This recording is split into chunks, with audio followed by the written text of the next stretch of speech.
Asal-usul Buleleng dan Singaraja. Kisah dari Provinsi Bali. Buleleng adalah salah satu kabupaten yang berada di Provinsi Bali. Kabupaten Buleleng memiliki pusat pemerintahan yang terletak di Singaraja. Buleleng dan Singaraja merupakan salah satu tempat tujuan wisata yang populer di Pulau Bali. Selain terdapat situs-situs wisata yang menarik, Buleleng dan Singaraja juga memiliki cerita asal-usulnya. Pada suatu kisaran waktu yang lampau, Pulau Bali dipimpin oleh seorang raja yang bernama Sri Bagening. Sang raja memiliki permaisuri yang bernama Niluh Pasek. Sri Bagening dan Niluh Pasek dikaruniai seorang putra. Putra raja tersebut diberi nama I Gede Pasekan. Ketika memasuki usia anak-anak, I Gede Pasekan dititipkan kepada Ki Jelantik Bogol. Ki Jelantik Bogol mengasuh I Gede Pasekan dengan sabar dan penuh kasih sayang seperti anaknya sendiri. Belasan tahun kemudian, I Gede Pasekan sudah tumbuh menjadi pemuda dewasa. Meskipun keturunan bangsawan, I Gede Pasekan ternyata sangat dekat dengan rakyatnya. Hampir setiap hari, I Gede Pasekan pergi sendirian ke berbagai tempat untuk bergaul dengan rakyatnya. Ya begitulah, suatu saat dia akan menjadi pemimpin. Syarat menjadi pemimpin yang baik adalah dia harus menjadi anak gaul. Hari itu, ketika I Gede Pasekan genap berusia 20 tahun, Sri Bagening memberikan perintah kepadanya. Gede Pasekan, sekarang kamu sudah cukup dewasa. Karena itu, kamu pergilah ke desa Panji. Ayahanda, kenapa Ananda harus pergi ke desa tersebut? Karena di sanalah tempat lahir ibumu. Aku akan memberikan 2 buah pusaka kepadamu, yaitu keris Ki Baru Semang dan tombak Ki Tunjung Tutur. Baik Ayahanda, Ananda siap melaksanakan perintah. I Gede Pasekan segera berangkat melaksanakan perintah ayahnya. Ia berjalan sendirian dan berpakaian seperti orang kebanyakan. Meskipun berjalan sendirian, I Gede Pasekan merasa tidak takut bertemu orang jahat karena membawa 2 buah pusaka kerajaan. Selama berhari-hari, tanpa berhenti, I Gede Pasekan terus berjalan. Rasa lelah sepertinya tidak dihiraukan. Meskipun mencoba melawan rasa lelah, namun tubuh I Gede Pasekan tidak bisa dibohonginya. Malam itu, di bawah pohon besar, di hutan yang masih liar, I Gede Pasekan beristirahat. Ketika I Gede Pasekan sedang terlelap, sepasang mata besar dan menyala sedang mengawasinya. I Gede Pasekan pun terbangun dan terkejut dia sudah berada di atas pundak raksasa. Anehnya, meskipun heran melihat raksasa itu, tidak sedikit pun rasa takut hinggap di hati I Gede Pasekan. Siapakah engkau ini? Kenapa engkau membawaku? Tetapi raksasa itu hanya diam. Raksasa terus berjalan menuju ke tempat yang agak tinggi. Raksasa itu ternyata membawa I Gede Pasekan ke puncak sebuah bukit. Mereka melihat gunung menjulang di sebelah selatan dan lautan yang luas di sebelah utara. Dari arah selatan hingga ke utara itulah kelak yang akan menjadi wilayah kekuasaanmu. Setelah berbicara singkat, raksasa segera menurunkan I Gede Pasekan. Tak lama kemudian, raksasa itu melangkah pergi dan menghilang. Sambil memikirkan apa yang dikatakan oleh raksasa itu, I Gede Pasekan terus berjalan. Hingga akhirnya, dia sampai di desa Panji, tempat kelahiran ibunya. Sesampainya di desa tersebut, I Gede Pasekan berjalan-jalan di pantai. Ketika sedang berjalan di pantai itulah, I Gede Pasekan melihat sebuah kapal besar yang kandas di antara bebatuan karang. Ketika termangu-mangu melihat kapal yang kandas itu, Kisanak, apakah aku bisa minta tolong? Siapakah Kisanak ini? Dan pertolongan apa yang Kisanak inginkan? Aku adalah nahkoda kapal yang kandas itu. Dengan sebuah kapal kecil, aku turun ke pantai ini untuk mencari pertolongan. Semua penumpang masih berada di pantai itu. Apakah Kisanak bisa membebaskan kapalku itu? Aku sudah meminta bantuan ke sana kemari, tetapi tidak ada seorang pun yang bisa menolongku. Jika Kisanak bisa melakukannya, maka separuh dari harta yang ada di kapal itu akan kuberikan kepada Kisanak. Baiklah, aku akan mencobanya.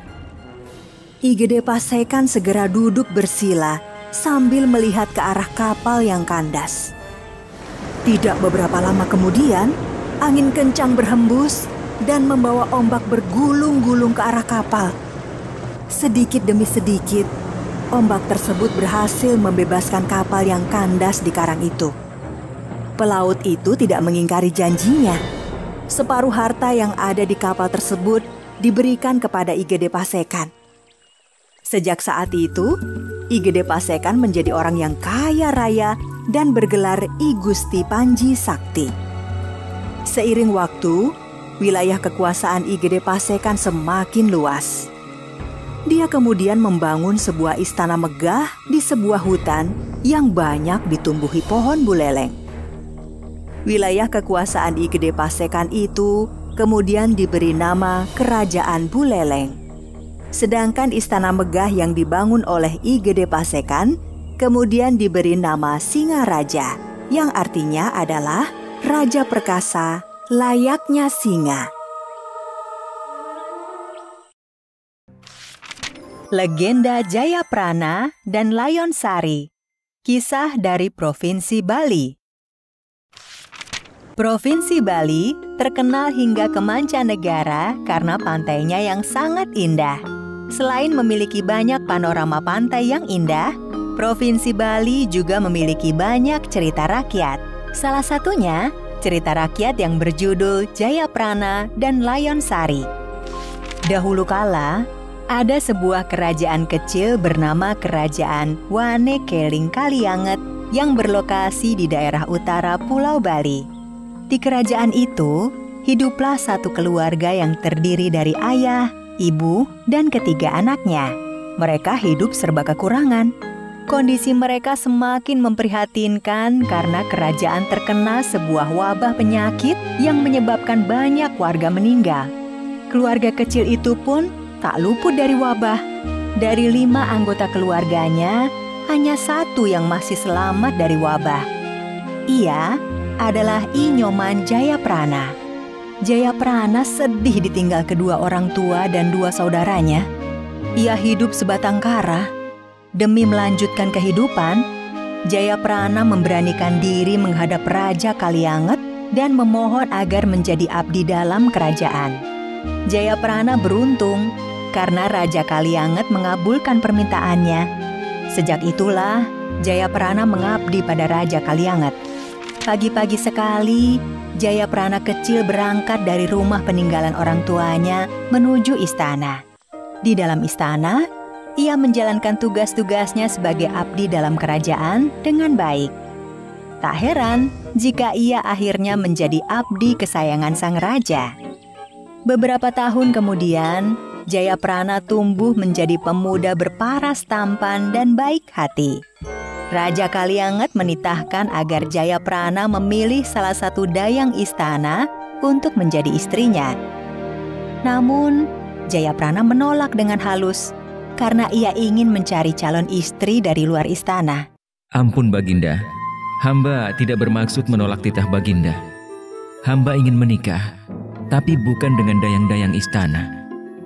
Baiklah Jayaprana, jika itu yang kamu inginkan, aku tidak akan menghalangi untuk memilih calon istri sesuai pilihan. Keesokan harinya, Jayaprana melancong ke pasar di depan istana. Ia hendak melihat-lihat gadis yang lalu lalang pergi ke pasar. Tidak berapa lama, dari kejauhan ia melihat seorang gadis yang cantik jelita. Ia mengenakan pakaian sederhana dan berjalan melenggang malu-malu ketika sampai di depannya. Pertemuan mereka berlangsung begitu cepat. Karena gadis itu sadar sedang diperhatikan Jayaprana, ia menyelinap dan membaur dengan keramaian orang di dalam pasar. Jayaprana langsung mencari informasi perihal gadis itu pada orang-orang di sekitarnya. Setelah memperoleh keterangan mengenai gadis itu, ia pun kembali ke istana untuk melaporkan pada Raja Kalianget. Ampun Baginda, Hamba sudah menemukan calon istri untuk dipersunting. Ia bernama Ni Komang Layonsari, putri dari Jero Bendesa dari Banjar Sekar. Kalau begitu, besok pagi kamu antar suratnya ke rumah orang tua gadis itu. Baik, Baginda. Pagi-pagi sekali, Jayaprana menuju ke rumah Jero Bendesa untuk menyerahkan surat dari Raja Kaliangat. Saya diutus oleh Raja untuk mengirimkan surat ini. Mohon diterima. Terima kasih, anak muda. Sesaat, Jero Bendesa membaca isi surat tersebut. Usai membaca, ia mengangguk-angguk setuju. Kemudian bertanya pada Layonsari, Bagaimana putriku? Apakah kau bersedia menikah dengan Jayaprana? Layonsari tidak menjawab. Ia hanya tersenyum malu, tanda bahwa ia pun bersedia. Jero Bendesa pun menyatakan bahwa ia setuju putrinya menikah. Jayaprana merasa lega dan bersuka cita mendengar tanggapan keluarga Layonsari. Ia pun segera mohon diri dan kembali ke istana. Ampun, Baginda. Lamaran hamba diterima oleh keluarga Layonsari. Kalau begitu, hari Selasa Legi Wuku Kuningan yang akan datang akan digelar upacara pernikahan Jayaprana dengan Layonsari. Para hulu balang kerajaan dirikan bangunan rumah dan balai-balai paling lengkap untuk pernikahan Jayaprana. Hari upacara pernikahan pun tiba. Jayaprana diiringi para patih dan punggawa istana berjalan menuju rumah Jero Bendesa untuk menjemput pengantin perempuan. Setelah melalui berbagai upacara, kedua pengantin pun menaiki joli atau tandu bertirai menuju istana. Ketika rombongan tiba di depan istana, mempelai pun turun dari joli untuk meminta restu pada sang raja. Saat kedua mempelai memberi hormat, Raja Kaliangat hanya diam membisu. Raja terpana dan jatuh hati pada kecantikan Layonsari. Seketika muncul niat buruknya untuk merebut Layonsari dari Jayaprana. Usai acara pernikahan, Jayaprana dan Layonsari izin untuk kembali ke rumahnya. Sepeninggal mereka, Raja mengumpulkan para patih kerajaan untuk meminta pendapat mereka tentang cara menghabisi nyawa Jayaprana. Jika Layonsari tidak menjadi istriku, aku bisa gila. Mendengar ucapan sang raja, Patih Saunggaling memberikan usul bahwa raja harus menitahkan Jayaprana pergi ke Teluk Terima untuk menyelidiki perahu yang hancur. Ampun, Baginda. Ini hanyalah siasat agar bisa menyingkirkan Jayaprana. Usulmu bisa diterima. Panggil Jayaprana untuk menghadap.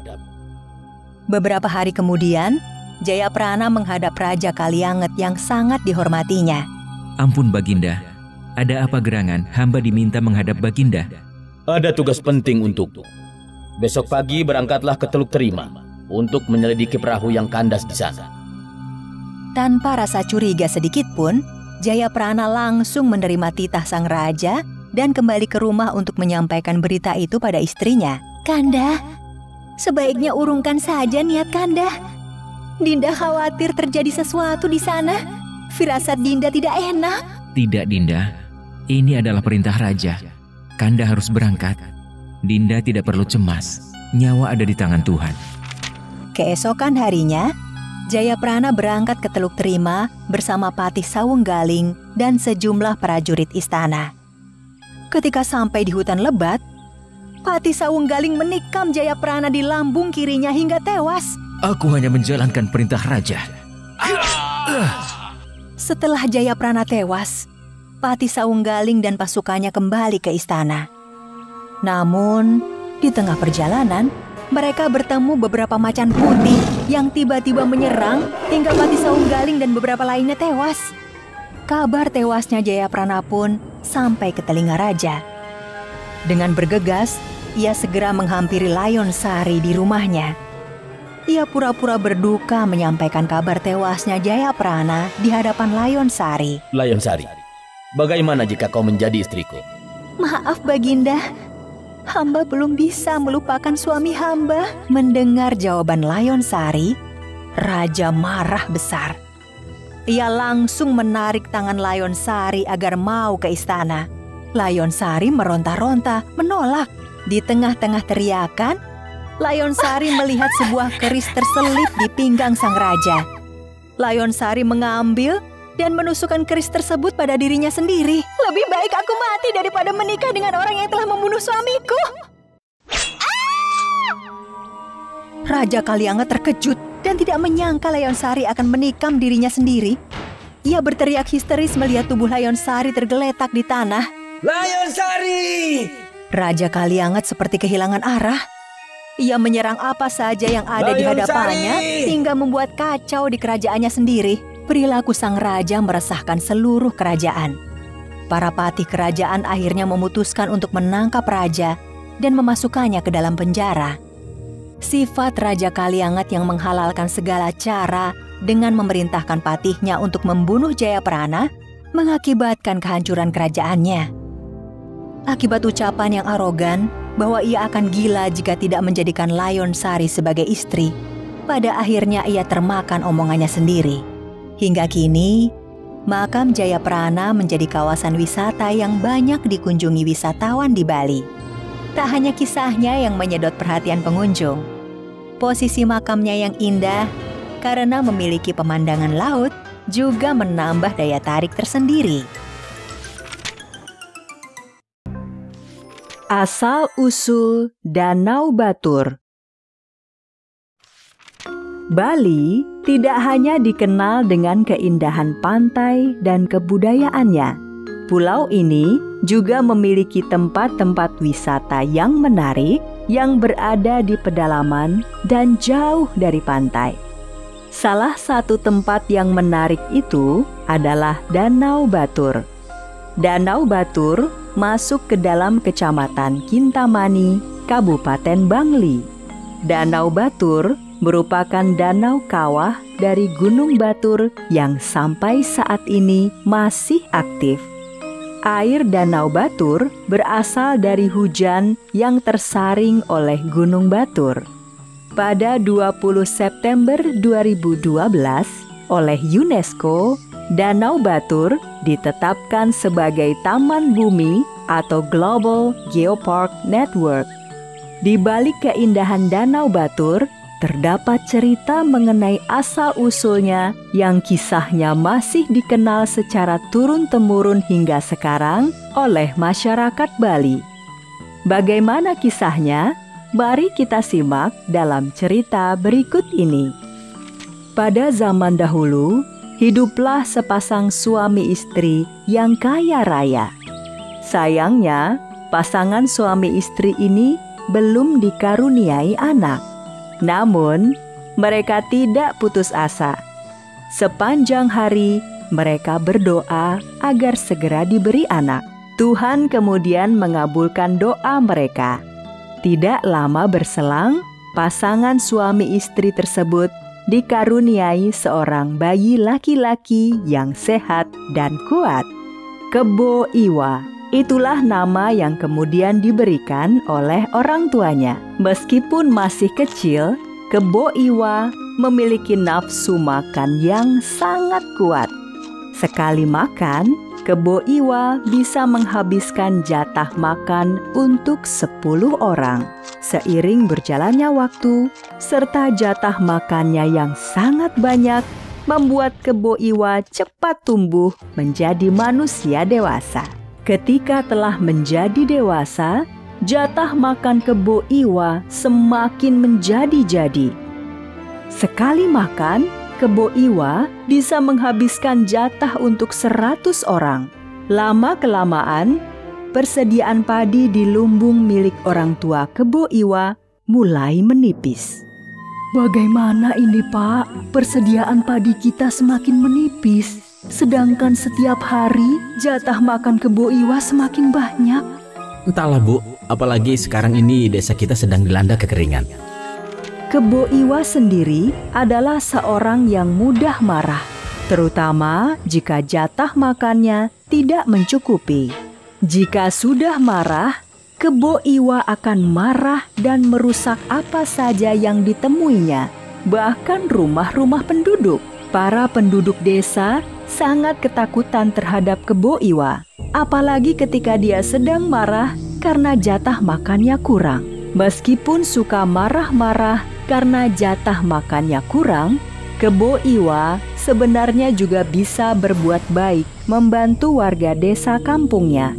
Kebo Iwa juga bersedia melakukan berbagai pekerjaan berat seperti membangun sumur.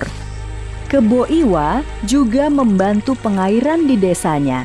Dengan semangat, dia mengangkut batu-batu besar untuk membendung sungai.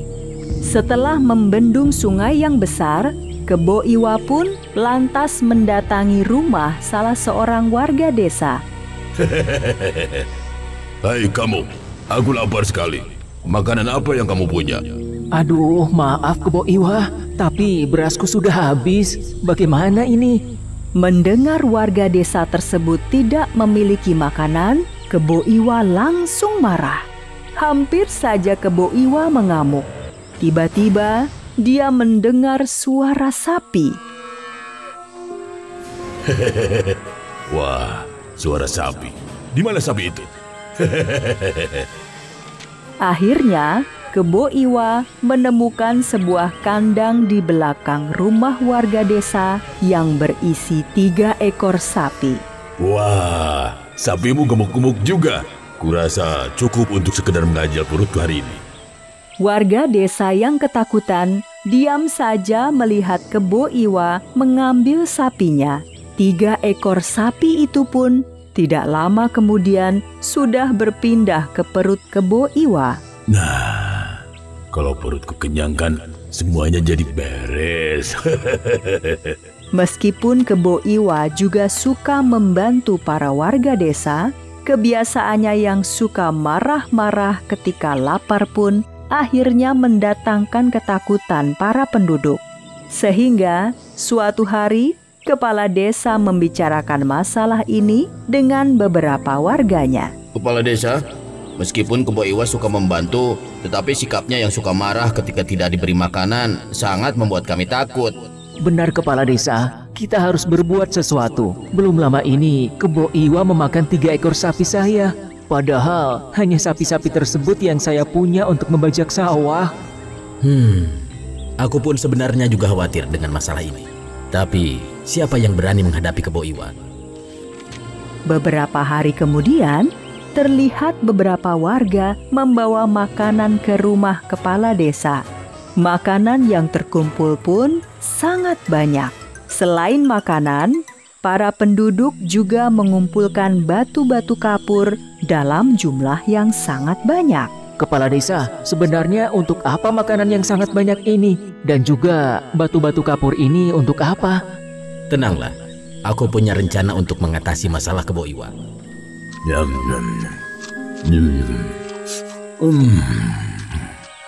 Waduh, aku masih lapar nih. Kebo Iwa yang masih lapar itu kemudian didatangi oleh kepala desa dan beberapa warga. Hei, kenapa kalian datang ke sini? Apa kalian punya makanan? Aku masih lapar. Itulah tujuan kami ke sini. Kami punya banyak makanan dan akan memberikan semuanya. Asalkan kamu bersedia membantu kami. Ah, yang benar. Asal ada makanan, aku siap membantu kalian. Memangnya, apa yang bisa aku bantu? Selama ini sudah banyak rumah yang kamu rusak. Kami harap kamu bisa membangunnya kembali. Itu karena kalian tidak mau memberiku makan yang cukup. Tenanglah Kebo Iwa, kami akan memberimu makanan yang cukup banyak. Asalkan engkau membangun kembali rumah-rumah yang rusak tersebut. Baiklah, asalkan ada makanan, semuanya beres. Dan ada satu lagi, selama ini desa kita kekeringan, sehingga banyak yang gagal panen. Akibatnya, kami tidak bisa memberikan makanan yang cukup untukmu. Terus, aku harus bagaimana? Di dalam tanah masih banyak air. Kamu bisa membuat waduk dengan menggali tanah yang dalam. Dengan adanya waduk, maka sawah-sawah tidak akan kekeringan. Sehingga kami bisa memberikan makanan yang cukup untukmu. Tenanglah, selama ada makanan yang banyak, Kebo Iwa siap membantu pembangunan di desa ini. Tidak menunggu lama, Kebo Iwa segera memperbaiki rumah-rumah yang rusak akibat perbuatannya sendiri. Rumah-rumah sudah selesai aku perbaiki. Sekarang, mana makanannya? Sabar dulu, jangan lupa buat waduk di sana. Dengan kekuatanmu tidak membutuhkan waktu lama untuk membuatnya. Ya, baiklah, tidak masalah. Hei kepala desa, untuk apa batu kapur sebanyak ini? Kami warga kampung ingin membuatkan sebuah rumah besar untukmu. Tentunya membutuhkan banyak batu kapur kan? Wah, sungguh kebaikan kalian membuatku terharu. Iming-iming makanan banyak dan rumah besar membuat Kebo Iwa bekerja dengan semangat. Tanah lapang tersebut segera digali oleh Kebo Iwa dengan menggunakan kedua tangannya yang kuat. Tak lama kemudian, air mulai keluar dari lubang yang dibuat Kebo Iwa. Hei, kepala desa, lihat, airnya sudah keluar. Air yang keluar masih sedikit. Sawah yang kekeringan sangat luas. Kamu harus menggali lebih dalam lagi. Baiklah kalau begitu. Kebo Iwa bekerja sangat giat sampai malam hingga keesokan paginya. Lubang yang dibuatnya sangat besar dan air keluar dengan melimpah. Bahkan tanah galian sampai menggunung di sebelah lubang yang dibuat Kebo Iwa. Sementara itu, para warga desa mendatangi Kebo Iwa sambil membawa makanan yang sangat banyak. Hai Kebo Iwa, istirahatlah dulu. Ini makanan yang kami janjikan untukmu. Daripada kamu capek-capek naik ke atas, kami lemparkan saja makanan ini ke bawah sana. Nah, begitu dong. Mana? Cepat. Kebo Iwa pun makan dengan sangat lahap hingga semua makanan habis. Karena kekenyangan, Kebo Iwa pun akhirnya mengantuk dan tertidur di dalam lubang besar yang penuh air itu.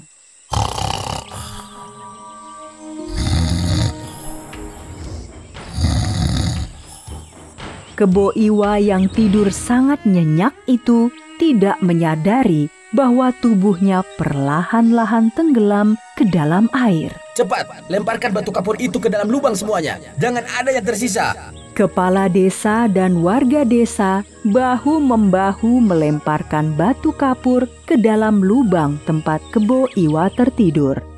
Tidak lama kemudian, lubang galian yang dibuat Kebo Iwa tertutup batu, sedangkan air terus saja masih keluar. Lantas, bagaimana nasib Kebo Iwa? Kebo Iwa pun terbangun dan menyadari dirinya tenggelam.